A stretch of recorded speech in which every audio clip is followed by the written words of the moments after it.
Ayun ako eh. Narito po ang harurot ng mga sports balita ngayong araw sa Oklahoma City. Ito, maganda ho ito. Parang si Direk Raquel ito eh. Oh. Isa pong Pinay ang umukit ng kasaysayan bilang first ever two-time Pro Fame Figure World Champion.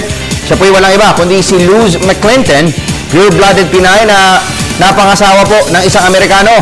Dinaig po ng kilala sa tawag na Mama Luz, parang Mama Raquel. Ang iba pa hong mga top international bets, kabilang na ang kilalang health and fitness icon expert na si Ashley Warner.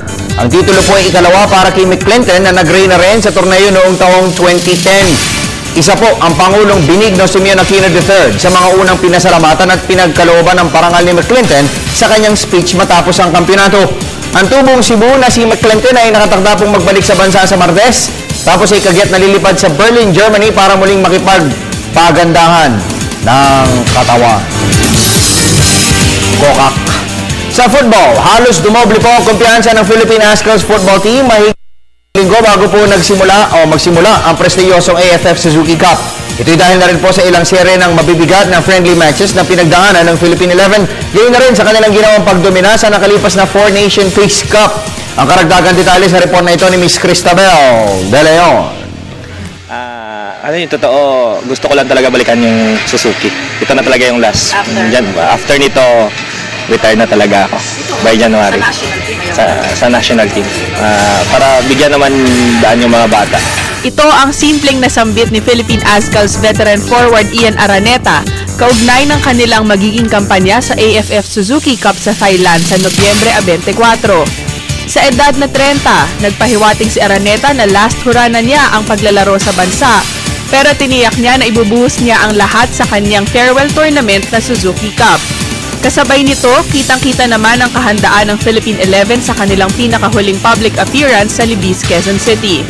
Dito, hindi napigilan ni Coach Michael Weiss na maglabas ng prediksyon ukol sa magiging resulta ng kampanya ng Ascal sa group elimination. And then the last, Myanmar. 2-0 for us.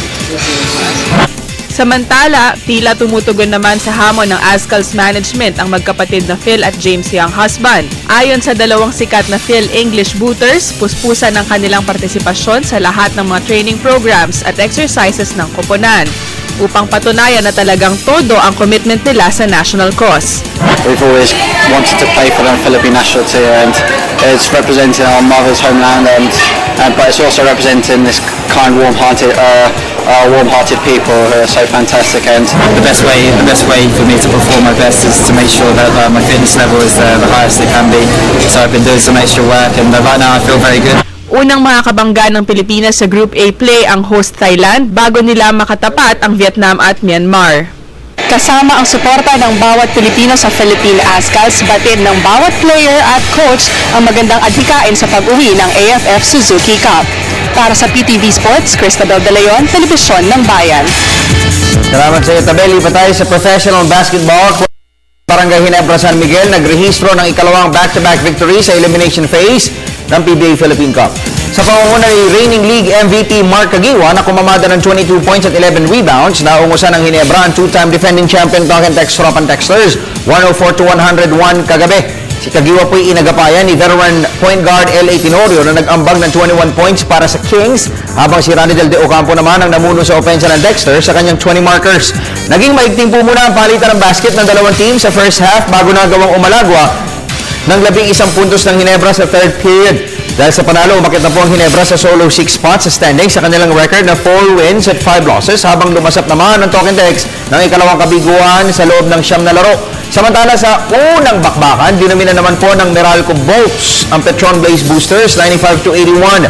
Sina Sol Mercado at Reynel Hugnata na pumukol ng tigda 22 puntos ang tumayong top performers para sa Bolts, habang si Alex Cabagdat naman ang bumalikat ng gusto sa panig ng Blaze Boosters sa kanyang 19 markers. Dahil sa tagumpay, inukupa ng Meralco ang solo 4th place sa standing sa kanilang record na 5 wins at habang sadsad naman ang kartada ng Petron sa kanilang 3 panalo kontra sa 6 na talo. At sumayin niyo po ang mga pinakamaiinit na balita sa daigdig ng palakasan. Tumutok po kayo mamayang alas 5 sa PTV Sports. Ako po, Snow Badwa para sa Telebisyon ng Bayan.